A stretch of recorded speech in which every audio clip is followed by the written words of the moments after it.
ومولانا وملجانا ومأوانا محمد نبي الأمين المكين الحنين الكريم الرؤوف الرحيم. أما بعد فأعوذ بالله من الشيطان الرجيم. بسم الله الرحمن الرحيم. قال الله تبارك وتعالى في القرآن المجيد: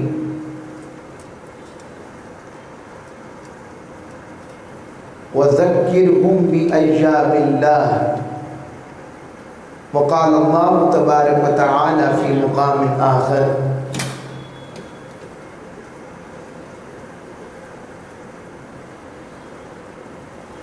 يا أيها الذين آمنوا اذكروا الله ذكرا كثيرا وسبحوه بكرة وأصيلا. صدق الله مولانا العظيم وصدق رسوله النبي الأمين الكريم.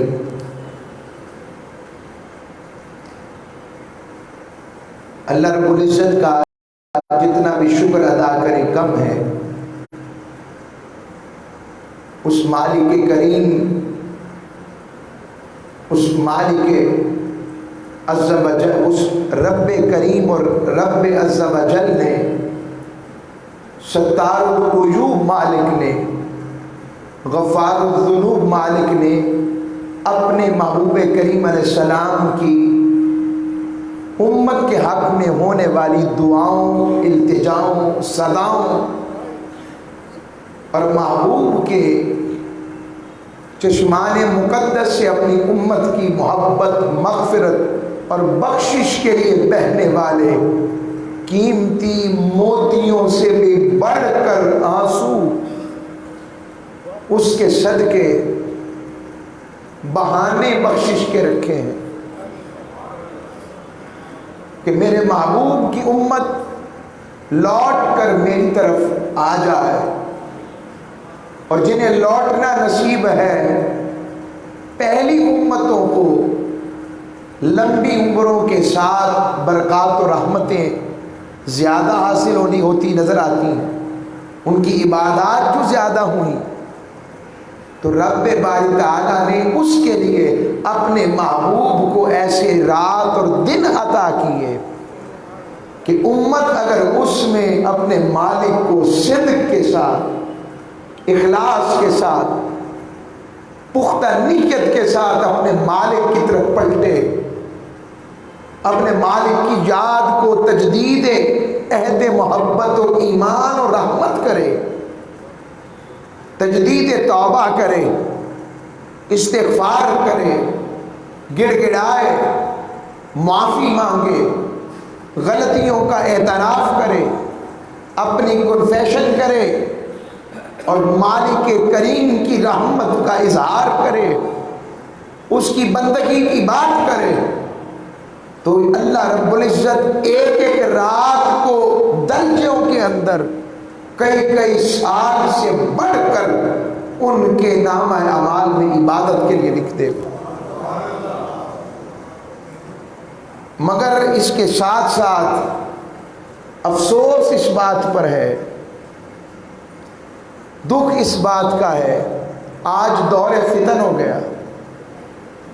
ہر بات جو محبوبوں سے ملتی ہے اس پر معذرت کے ساتھ مسلکی اینکوں کا ایک جال بچھا کر اس کو لوگوں کے لیے مشکوک کیا جاتا ہے اور اپنے تھوڑے سے علم یا اپنی مرضی کی بات کو ہی حق سمجھتے ہوئے دوسروں کو اسلام، حدیث، قرآن سے بھٹکانا یا کنفیوز کرنا یا روکنا کہ ہر ایک کا تو باہر علم کے ساتھ مکمل طور پر ہر کوئی تو ہر وقت بخاری، مسلم، ترمذی، ابن ماجہ، سیاستہ یہ قرآن پر عبور مکمل برابر تو نہیں رکھتا نا. تو کنفیوز کرنا میری معذرت اگر یہ بات عجیب لگے، مگر ایسا ہو رہا ہے۔ ہم نے اللہ سے معافی مانگنے والی رات بھی نہیں چھوڑی، اور اس پر بھی ہم نے اپنے علم کے نام پر لوگوں کو گمراہ کرنا شروع کر دیا ہے۔ کہاں لکھا ہے، کیسے لکھا ہے؟ یعنی مالک سے معافی مانگنا بھی دیکھنا پڑے گا لکھا کہاں ہے۔ چند لوگ اکٹھے ہو کر آج کے دور فتن میں اللہ کے حضور گڑ گڑانے اور توبہ کے لیے اکٹھے ہو جائیں کہ حضور کی بارگاہ میں نعت سنیں گے تو تعلق بالرسالت کے صدقے رب کی رحمت کا دروازہ کھلوائیں گے، اور اس کو منانے میں لطف آئے گا، اور اس کی یاد میں تڑپنے کا لطف نصیب ہو جائے گا۔ اب اس پر بھی مشکوک کیا جاتا ہے، اور اسے بھی کاروبار قرار دیا جاتا ہے۔ میں سوال کرتا ہوں، بڑے دھیان سے سنیں، کیا باقی لوگوں کے ہاں اجتماعات منعقد نہیں ہوتے؟ بولیے، کیا ان اجتماعات کے اندر پیسہ نہیں لگتا؟ وہاں پر ساؤنڈ سسٹم نہیں لگتا؟ وہاں پر اجتماعی نماز ادا نہیں کی جاتی؟ وہاں پر اجتماعی دعا نہیں کی جاتی؟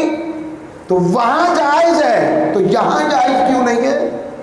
جو اصول وہاں ہے کہ اللہ رسول کے لیے ہے، ہم بھی یہی کہتے ہیں، ہم بھی یہاں اللہ اور اس کے رسول کی محبت کے لیے اکٹھے ہوتے ہیں۔ دروس قرآن نہیں ہوتے، دروس حدیث نہیں ہوتے؟ کبھی پوچھا ساؤنڈ لگا کر خطاب کرنا شریعت میں کہاں لکھا ہے؟ ٹی وی پر آ کر درس دینا حدیث کہاں آیا ہے قرآن و حدیث میں؟ تو جو جواز ہے وہی جواز، پہلی بات تو یہ ہمارا ہے۔ میں آج درد بھرے لہجے میں بات کر رہا ہوں۔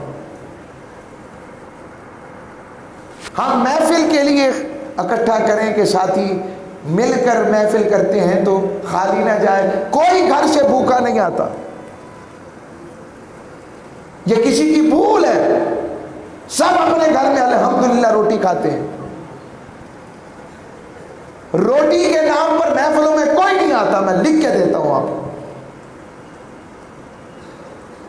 کوئی بیٹھتا ہے ساری رات بیٹھے بھی اور صرف ایک چاولوں کی پلیٹ کے لیے بیٹھے، قورمے کی چل پلیٹ کے لیے بیٹھ گیا، غلط سمجھتے ہیں۔ خدا کی قسم یہ اس کے لیے نہیں بیٹھتے، انہیں ابھی بھی ایمان کا چراغ روشن ہے جو انہیں رسول خدا کی محبت اور اللہ کی رحمت کی آواز انہیں بلاتی ہے، اور یہ آ جاتے ہیں۔ میں بات غلط تو نہیں کر رہا؟ کوئی بیٹھتا ہے اس کے لیے، روٹی آپ کو بٹھا دیتے 5 گھنٹے کے لیے، ان کو 5 گھنٹے بعد آپ کو ہم پلیٹ دے دیں گے چاولوں کی، اور یہاں یہ جو کھانا ہم کھاتے ہیں دعوت کا، یہ برکت سمجھ کے کھاتے ہیں۔ میری مجبوری ہے، میں بات کر رہا ہوں اس پر، ضروری ہے۔ میں نے آپ کو اس لہجے میں کبھی زندگی میں بات کی ہے؟ میں نے بولے، اور یہ بھی بتا دوں، اس مارچ میں آپ کے ساتھ میرا تعلق اور آپ کا، مجھے 12 سال ہو گئے یہاں پہ، 2010 مارچ، آج 12 سال مجھے ہو گئے یہاں پہ، الحمدللہ۔ ایسے لگتا ہے جیسے کل کی بات ہے۔ تو میں نے چاہا، یہ تو میری تھی اپنی پہلے حصے کو میں نے صرف ایک بتایا، میں اب آگے آ رہا ہوں۔ اب آئیں قرآن و حدیث کی روشنی میں، شعبان کی فضیلت بھی سنیں، معمولات نبوی بھی سنیں، اور تاجدار کائنات صلی اللہ علیہ وسلم نے نصف شعبان المعظم کے بارے میں قرآن و حدیث میں کیا کہا ہے۔ بس ایک رٹ پکڑ لی ہوئی حدیث میں بھی ہم لوگوں نے، جو حضور کی شان یا میرے مسلک کی سمجھ نہیں آ رہی، میں نے کہا ضعیف۔ اب لوگوں کو علم نہیں نہیں ہے کہ ضعیف فرمان رسول نہیں ہوتا، اور ضعیف بھی حدیث کی ہوتی ہے۔ اب میں اس پر بات کروں گا۔ آئیں تاجدار کائنات کو رب نے فرمایا محبوب نے اللہ کے دنوں کی یاد دلاؤ۔ اب شعبان المعظم کی ایک وجہ تسمیہ جس کو امام قسطلانی نے المواہب الدنیا میں تاریخی طور پر بیان کیا ہے، جو عاشق ہوگا وہ مچل جائے گا یہ وجہ سن کے۔ فرمایا یہ وہ شعبان کا ہی مہینہ تھا جب اللہ نے مومنوں کو آیت درود عطا فرمائی۔ یہ آیت درود ان اللہ وملائکتہ یصلون علی النبی یا ایھا الذین آمنوا صلوا علیہ وسلموا تسلیما۔ ایمان والوں کو یہ جو عطا فرمائی، فرمایا یہ آیت درود کہ اللہ نے فرمایا میں بھی اور میرے سارے فرشتے اپنے محبوب پر درود بھیجتے ہیں، اے ایمان والو تم بھی میرے ساتھ شریک ہو جاؤ۔ ویسے وہ کسی کو اپنی ذات میں شریک کرنا پسند نہیں کرتا، مگر جب محبوب کے ذکر کی بات آتی ہے اور اس کی محبت اتنی پاک ہے، اتنی مزکہ ہے، کہتا ہے میں بھی کرتا ہوں تم بھی شامل ہو جاؤ، میرے محبوب کا ذکر مل کر کرو۔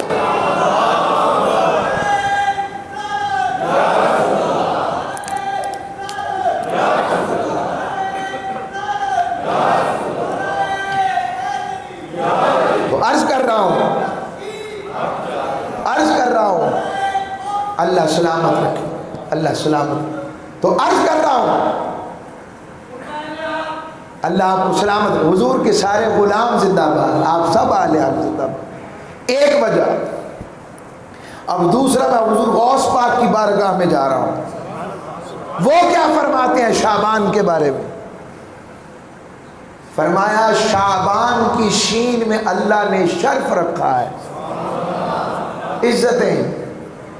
شعبان کی عین میں اللہ نے علو رکھا ہے، شعبان کی با میں رب نے نیکی رکھی ہے، شعبان کی الف میں رب نے الفت رکھی ہے، اور شعبان کی نون میں رب نے نور رکھا ہے۔ تاجدار کائنات صلی اللہ علیہ وسلم نے فرمایا شہر رمضان شہر اللہ۔ حدیث سنیں، حدیث ہے امام متقدین الہندی کی کتاب کنز العمال کی، حدیث نمبر 23,685۔ فرمایا ماہ رمضان، تاجدار کائنات نے فرمایا صلی اللہ علیہ وآلہ وسلم، ماہ رمضان اللہ کا مہینہ ہے، ماہ شعبان سرکار نے فرمایا میرا مہینہ ہے۔ اور اگلی بات اس کو جوڑا کیوں؟ فرمایا شعبان گناہوں سے پاک کرنے والا ہے، یعنی جس طرح تشریح کر رہا ہوں، جس طرح 4 موسم ہے نا، بہار کی اپنی خصوصیت، خزاں کی اپنی خصوصیت، سرما کی اپنی خصوصیت، گرما کی اپنی خصوصیت، اور خزاں کا موسم خاص طور پر بہار سے پہلے ہوتا ہے، پھر بہار، پہلے خزاں آتی ہے پھر بہار آتی ہے۔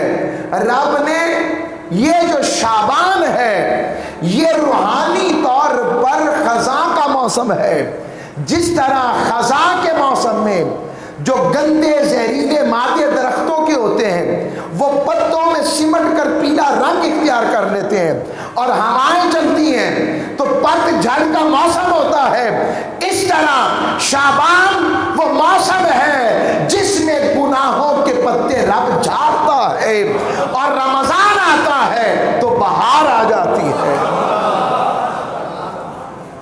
فرمایا شعبان گناہوں سے پاک کرنے والا اور رمضان گناہوں کو ختم کر دینے والا مہینہ۔ پھر آقا علیہ السلام جب رجب سے شروع ہوتے فرماتے اللہم بارک لنا فی رجب، مالک ہمارے رجب میں برکت ہے، وشعبان اور ہمارے شعبان میں برکتیں، وبلغنا رمضان اور مالک ہمیں رمضان تک پہنچا دینا۔ یہ طبرانی کی حدیث، معجم الاوسط حدیث نمبر 3939۔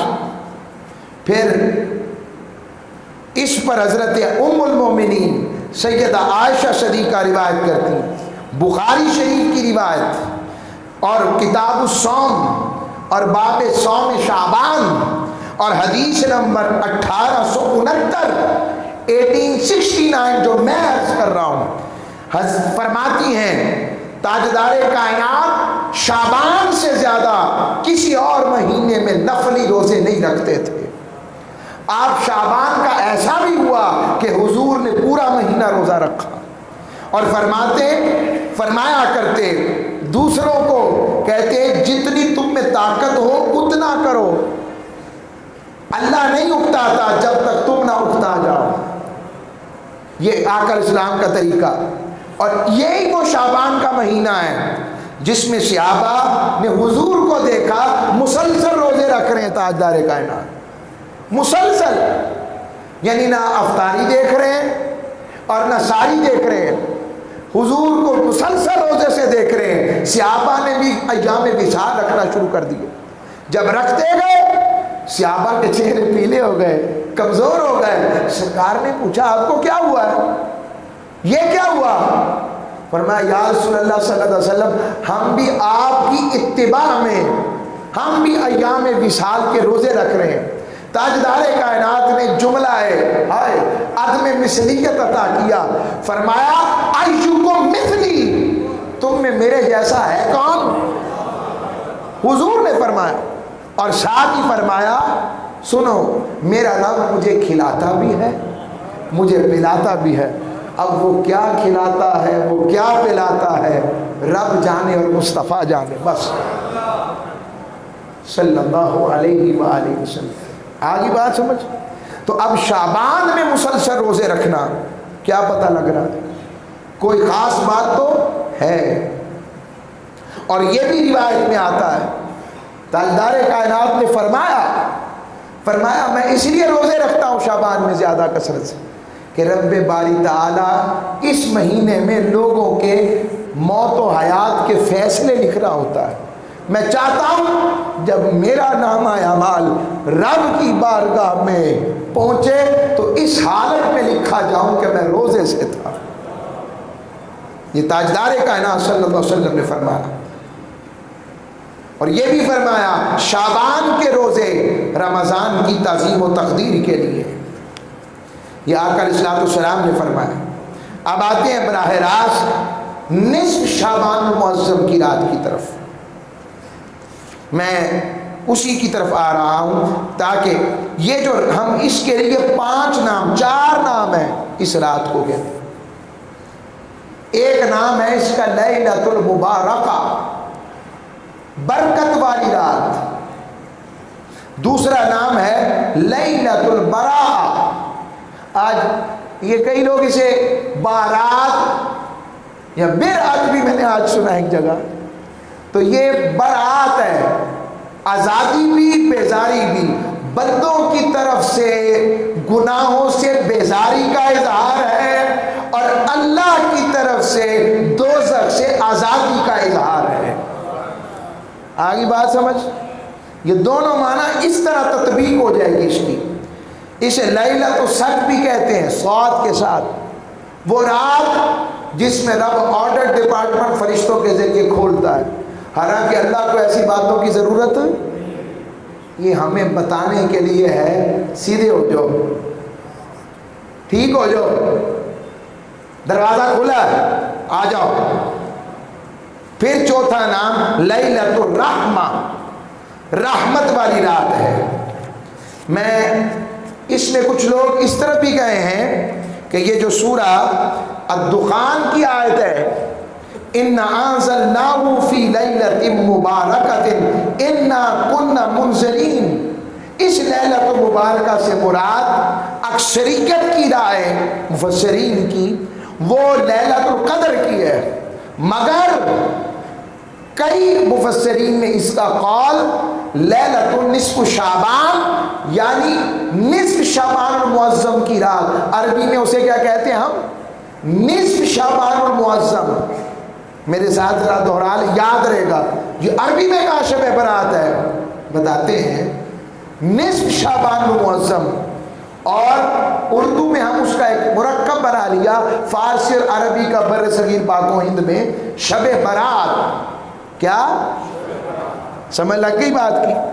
اب اس پر امام بغوی، امام ماوردی، حافظ ابن کثیر، ابن جریر طبری، عبداللہ ابن عباس، معلم التنزیل، امام رازی، آگے آ جائیں ملا علی قاری، امام قرطبی المالکی، علامہ مبارک پوری، ان سب نے اس کی تطبیق کی ہے. وہ یہ کہتے ہیں، اب سب کے قول پڑھنے کا وقت نہیں، میں نے نام لے لیے، جو تطبیق یعنی اس کا تتمہ یہ ہے، وہ کہتے ہیں کہ شب برات میں اللہ رب العزت جتنے موت اور حیات کے درمیان والے معاملے ہوتے ہیں ان کو کرنے کا اختیار دے دیتا ہے اسرائیل علیہ السلام کو، اور جتنے خیر رحمت والے معاملے ہوتے ہیں لیلۃ القدر کی رات اللہ رب العزت وہ رحمت اور خوشیاں اور برکتوں کی بات لیلۃ القدر میں فرشتوں کے اس ناموں میں اور ان کے سافٹ ویئر میں درج کروا دیتا ہے.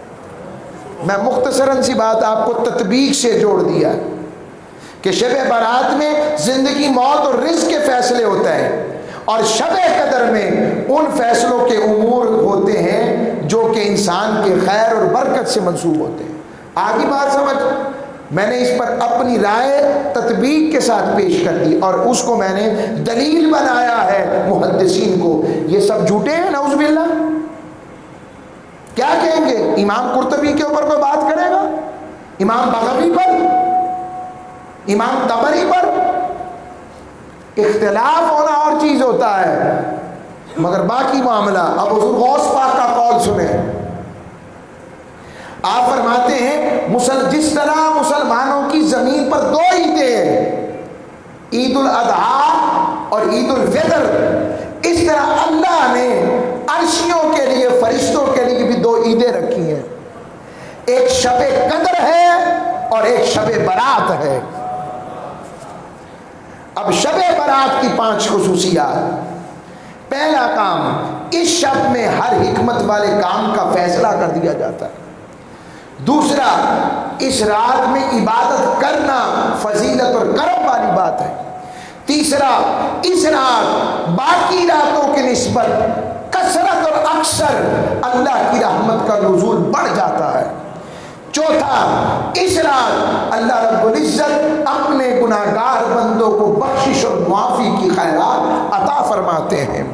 اور پانچواں، آج کو یہ بھی ایک عجیب ہی بات ہے جو اب پیش کرنے لگا ہوں، اس کو بھی امام رازی زمخشری حتیٰ کہ ابن عادل حنبلی یعنی جو سینے پر ہاتھ باندھے رفع دین کریں، امام احمد بن حنبل کے ماننے والے، وہ کہتے ہیں 5ویں وجہ اس رات کہ شعبان کی شاید اس رات میں اللہ نے اپنے محبوب کو امت مصطفیٰ کا شفاعت کا مکمل حق ادا کر دیا تھا.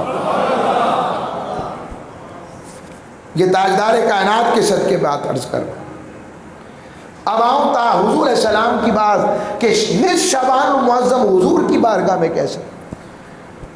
یہ روایت امام ابن ماجہ نے روایت کی، امام ترمذی نے روایت کی. باب باندھا ہے لیلۃ النصف من شعبان، شعبان المعظم کی نصف کا باب باندھا ہے.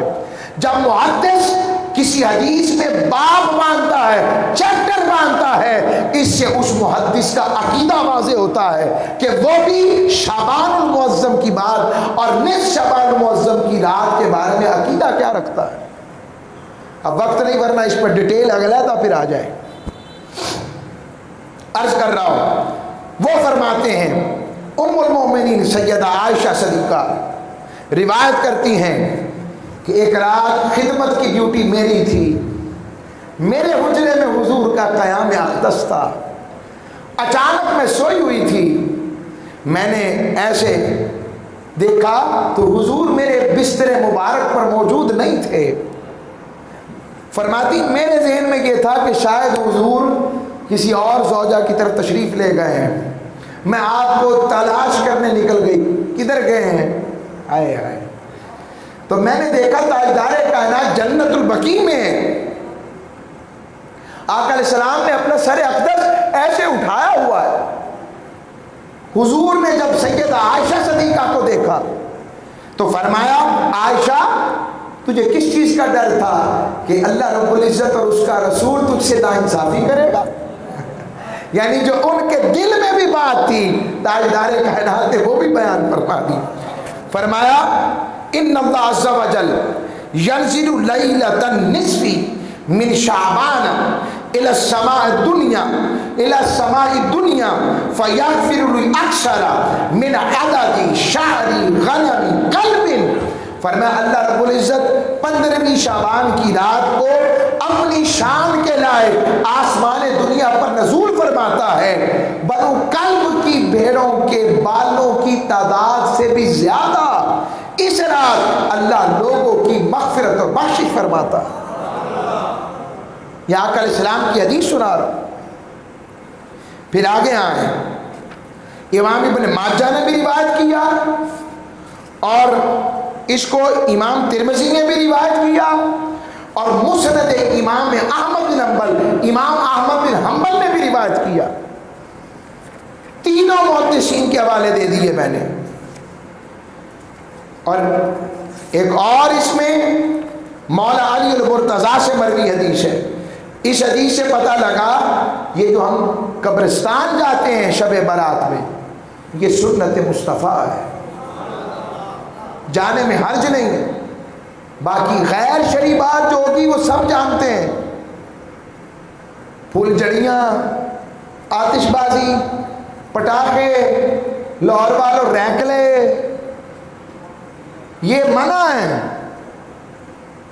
شوگر ہے وہ ختم ہو گیا, لوگ تو وہ پٹاخے وہ جو ماچس بم ہوتے تھے اس کے ساتھ کیا کچھ کرتے تھے مجھے آپ سے زیادہ پتا نہیں, اگلی نسلوں کو پتا تو اچھی بات ہے, اس سے کیا نقصان ہوتے رہے, وہ تو منع ہے. مسجد کے باہر نہیں بخشتے تھے, حرام ہے. اب آئے مولا علی المرتضیٰ کی دوسری روایت, یہ بھی امام ابن ماجہ لائے ہیں. یہ سیاستہ کے امام ہیں. فرمایا مولا علی المرتضیٰ فرماتے جب شعبان کی 15ویں رات ہو تو رات کو قیام کرو اور اس کے دن میں روزہ رکھو, کیونکہ اللہ اس رات سورج غروب ہوتے ہی آسمان دنیا پر آ جاتا ہے. اور آ کر اب اللہ کا پیغام سنو. اللہ اعلان کرتا ہے الا من مستغفر لی فاغفر لہ, ہے کوئی مجھ سے بخشش مانگنے والا میں اسے معاف کر دوں. اللہ آواز دے رہا ہے کوئی مجھ سے رزق مانگنے والا میں اسے رزق عطا کروں, ہے کوئی مجھ سے عافیت مانگنے والا اسے عافیت اور معافی دے دوں. کوئی ایسا نہیں ہے, کوئی ایسا نہیں ہے. کوئی رب باری تعالیٰ کی یہ آواز رحمت اس کی شان رحمت کے مطابق جیسے وہ چاہتا ہے یہ فجر تک اعلان رحمت چلتا ہے اللہ کی رحمت کے مطابق. حضرت معاذ بن جبل بیان کرتے ہیں تاجدار کائنات نے فرمایا جس نے 5 راتوں کو عبادت کر کے زندہ رکھا اللہ نے اس پر جنت واجب کر دی.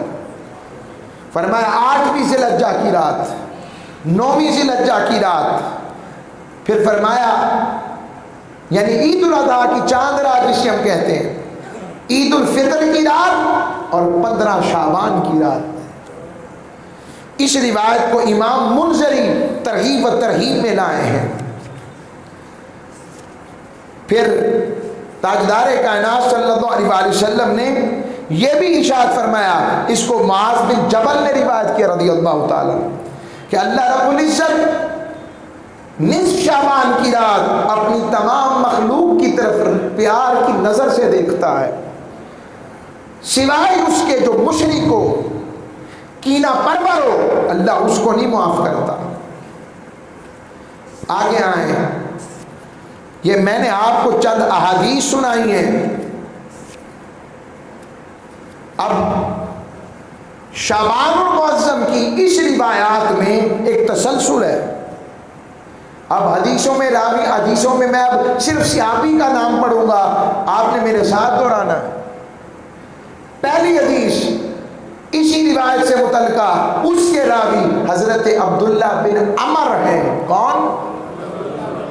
پہلے ایسے گنتے جائیں انگلی کے اوپر، عبداللہ ابن عمر۔ روایت یہی ہے کہ فرمایا شب برات کو اللہ اپنی مخلوق کی طرف متوجہ ہوتا ہے، پس وہ دو اشخاص جو سخت کینہ پرور ہوں اور لوگوں کو ناحق قتل کرنے والے ہوں، ان کے سوا رب سب بندوں کو معاف کر دیتا ہے۔ یعنی وہ اس سے پہلے معافی مانگ کر واپس آئیں۔ پہلے معاذ بن جبل رضی اللہ تعالیٰ عنہ، یہی روایت، اس کو پھر امام احمد بن حنبل نے، امام منذری نے، امام سیوطی نے، امام اشکلانی نے، امام ابن حبان نے، امام عجلی نے روایت کیا، پھر طبرانی نے، پھر معجم الاوسط میں، شعب الایمان میں ابو نعیم نے، ابن ابی عاصم نے، امام حیثمی نے، امام مزی نے، امام اشکلانی نے، رضوان اللہ اجمعین، ان سب نے روایت کیا۔ دو ہو گئے، حضرت معاذ بن جبل، کون؟ اب تیسرے حضرت ابو ہریرہ، ذرا مجبوری ہے چاچا چلے میں بول رہا ہوں نا، حضرت چوتھے حضرت ابو ثعلبہ، پانچویں حضرت عوف بن مالک، ٹھیک، چھٹے سیدنا صدیق اکبر، ساتویں حضرت ابو موسیٰ اشعری، آٹھویں سیدہ ام المومنین عائشہ صدیقہ، نویں مولا علی المرتضیٰ، دسویں حضرت عثمان بن ابی عاص۔ پڑھے نام، میں نے 10 نام بتائے، 10 مختلف صحابی۔ اب یہ سوال کہ یہ تو حدیث ضعیف ہے، ابن ماجہ کی ضعیف ہے، یہ ترمذی کی حدیث ضعیف لکھا ہوا نیچے۔ آج موبائل کا زمانہ ہے، چونکہ سافٹ ویئر بن جاتے ہیں اور ان سافٹ ویئرز کے اندر بھی مسلکی خلط ملط ترجموں کے ساتھ کی جاتی ہے۔ اب نیچے آ گیا ضعیف۔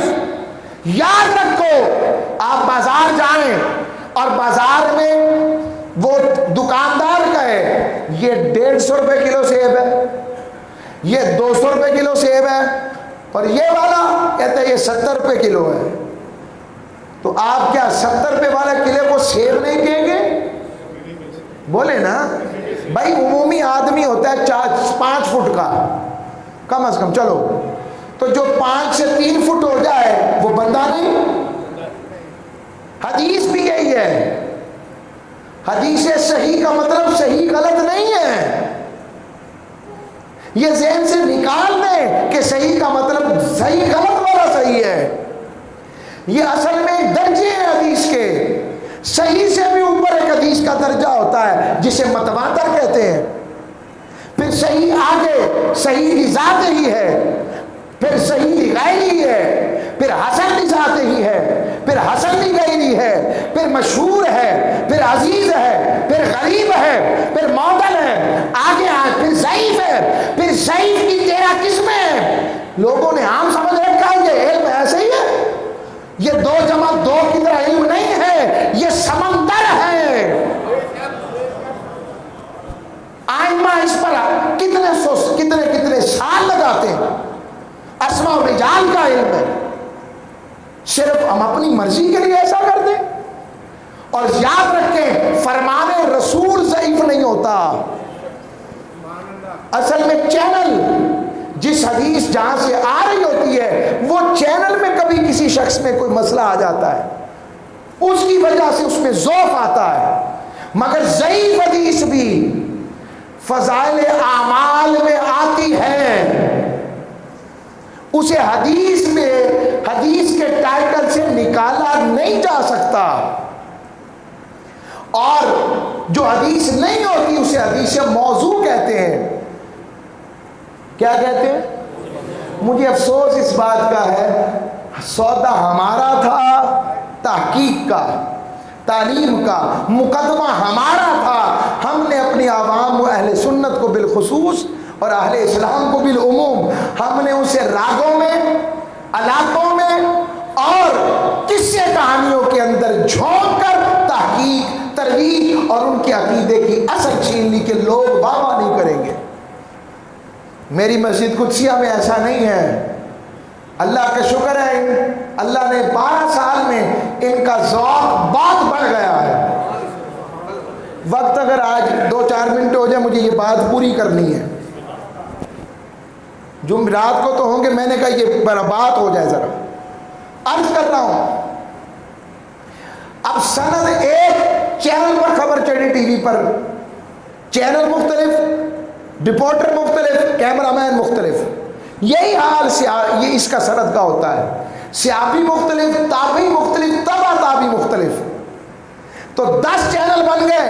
ایک میں ضعف تھا، دوسرے نے بھی خبر کی تصدیق کی کہ یہ حدیث ایسے ہے، تیسرے نے بھی تصدیق کر دی کہ شعبان معظم کی رات کی فضیلت کی حدیث ہے، چوتھے نے بھی کر دی، پانچویں نے بھی کر دی، چھٹی نے بھی کر دی، ساتویں نے بھی کر دی، آٹھویں نے بھی کر دی، 9 نے بھی کر دی، 10 نے کر دی.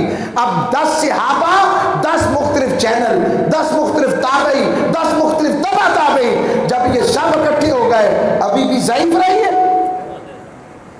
جس کو ابھی بھی ضعیف لگتی ہے اسے چاہیے کہ اپنی عقل کا علاج کروائے. ان عقل کے اندھوں کو الٹا نظر آتا ہے، لیلا نظر آتا ہے، مجنو نظر آتی ہے. ہم شعر پڑھتے تھے کبھی، ان کے لیے کہہ رہا ہوں، بے عشق نبی جو پڑھتے ہیں بخاری، آتا ہے بخار ان کو، آتی نہیں بخاری.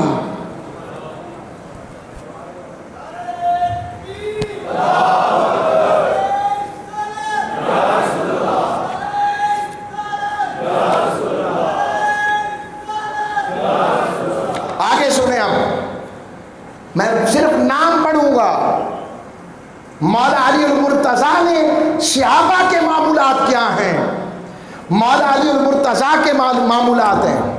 امام حسن بصری، حضرت عبداللہ ابن عمر، عبداللہ ابن عباس، عبداللہ ابن عباس کے بعد حضرت انس، حضرت انس کے بعد علامہ ابن رجب حنبلی، عمر بن عبدالعزیز، امام شافعی، امام قردوس، حضرت شیخ عبد القادر جیلانی حضور غوث پاک، علامہ ابن تیمیہ جن پر پورا سعودیہ مدار کرتا ہے، علامہ ابن حاج المکی، امام جلال الدین سیوطی، الشیخ عبد الحق محدث دہلوی، حضرت مجدد الافسانی، حضور سید اعلی حضرت الشاہ احمد رضا خان بریلوی، حتیٰ کہ مولانا اشرف علی تھانوی صاحب رحمۃ اللہ علیہ، انہوں نے بھی ذکر کیا ہے کہ اس رات میں عبادت کرنا افضل ہے. ہاں اجتماع کا اہتمام نہ ہو، ہم اس بات سے اتفاق نہیں کرتے.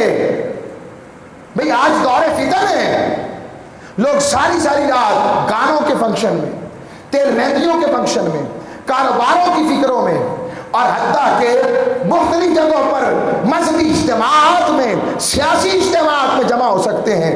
تو کیا شب برات کی رات اکٹھی ہو کر رب کی عبادت نہیں کر سکتے؟ کہا جاتا ہے کہ کہاں لکھا ہے اجتماعی طور پر نماز ادا کرنا نفلی؟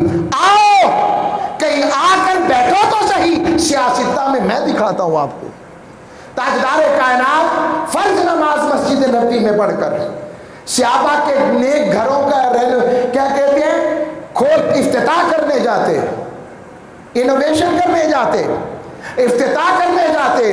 گھر کا افتتاح ہوتا حضور کے قدم سے، اور ایک جگہ حضور کا مصلی بچھتا، کہتے یا رسول اللہ گھر میں مسجد بنائی ہے، آپ بس 2 رکعتیں پڑھ دیں. حضور کھڑے ہوتے، پیچھے صحابہ جماعت میں کھڑے ہو کر نفلی نماز پڑھتے تھے. تہجد کی نماز سرکار نے جماعت کے ساتھ کروائی. آخری بات، جو چیز شریعت میں منع نہیں، اب اس کے سارے کیا ہم تلاوت سنتے ہیں؟ جائز نعت سنتے ہیں جائز، واز سنتے ہیں جائز، نفل پڑھتے ہیں جائز، اجتماعی دعا کرتے ہیں جائز، ذکر کرتے ہیں جائز۔